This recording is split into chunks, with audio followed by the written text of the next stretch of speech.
Alastair Cook আগেই বিসিবিকে জানিয়েছেন বাংলাদেশ সফরে তিনি আসছেন, কিন্তু ইংল্যান্ডের টেস্ট অধিনায়ক সংবাদ মাধ্যমকে প্রকাশ্যে কিছু বলেননি।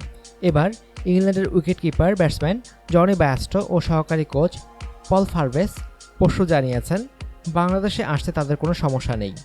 কাল অলরাউন্ডার মঈন আলী নিশ্চিত করে দিলেন নির্বাচিত হলে তিনিও আসছেন বাংলাদেশ সফরে। কয়েকদিন আগেই ইসিবি আনুষ্ঠানিকভাবে জানিয়েছে ইংল্যান্ডের বাংলাদেশ সফর সময় মতোই হবে, কিন্তু কোনো ক্রিকেটারকে বাংলাদেশ সফরে যাওয়ার ব্যাপারে চাপাচাপি করা হবে না। প্রশ্নটা উঠেছিল তখনই ইংল্যান্ডের সিনিয়র ক্রিকেটাররা সবাই আসছেন তো। ইংল্যান্ডের ওয়ানডে অধিনায়ক এডউইন মর্গান অবশ্য বাংলাদেশ সফর নিয়ে একটু দ্বিধায় আছেন।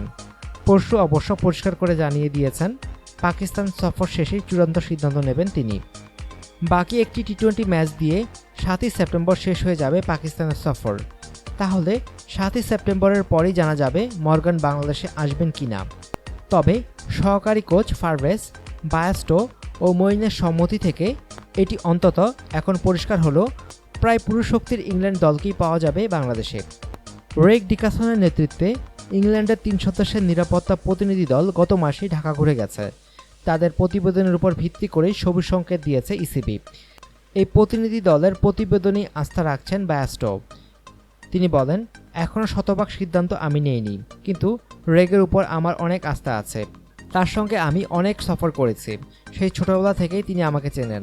আমি তাকে অনেক প্রশ্ন করেছি, এটাই অবশ্য স্বাভাবিক। তবে রেগ এ ব্যাপারে একজন বিশেষজ্ঞ। আমি জানি ও নিজের কাজে দারুণ, সেজন্য সে ইংল্যান্ডের নিরাপত্তা দলের প্রধান। অবশ্য শতভাগ নিশ্চিত না করলেও বায়াস্টোর সিদ্ধান্ত যে ইতিবাচক হবে সেই ইঙ্গিত তার কথায় স্পষ্ট। দেখুন, এই মুহূর্তে বিশ্বের কোথাও কেউ নিরাপদ নয়, সেটা ইংল্যান্ডেই হোক বা অস্ট্রেলিয়া, দক্ষিণ আফ্রিকা বা বাংলাদেশ। এখনও কোনো সিদ্ধান্ত নেইনি, কিন্তু আমি আত্মবিশ্বাসী শীঘ্রই সেরকম কিছু একটা নেব এবং সেটা ইতিবাচক হবে। বায়াস্টোর কথায় একটু কিন্তু থাকলেও মঈন নিজের কাছে পরিষ্কার। মঈন বলেন, দলে নির্বাচিত হলে আমি অবশ্যই যাব। সব কিছু যেভাবে চলছে তাতে আমি খুব খুশি।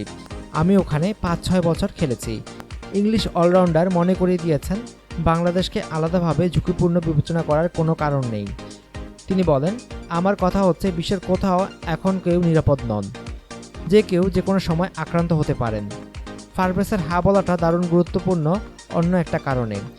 2009 সালে শ্রীলঙ্কা দলের হয়ে কাজ করছিলেন। লাহোরে ওই বোমা হামলায় মৃত্যুকে খুব কাছে থেকে দেখেছেন।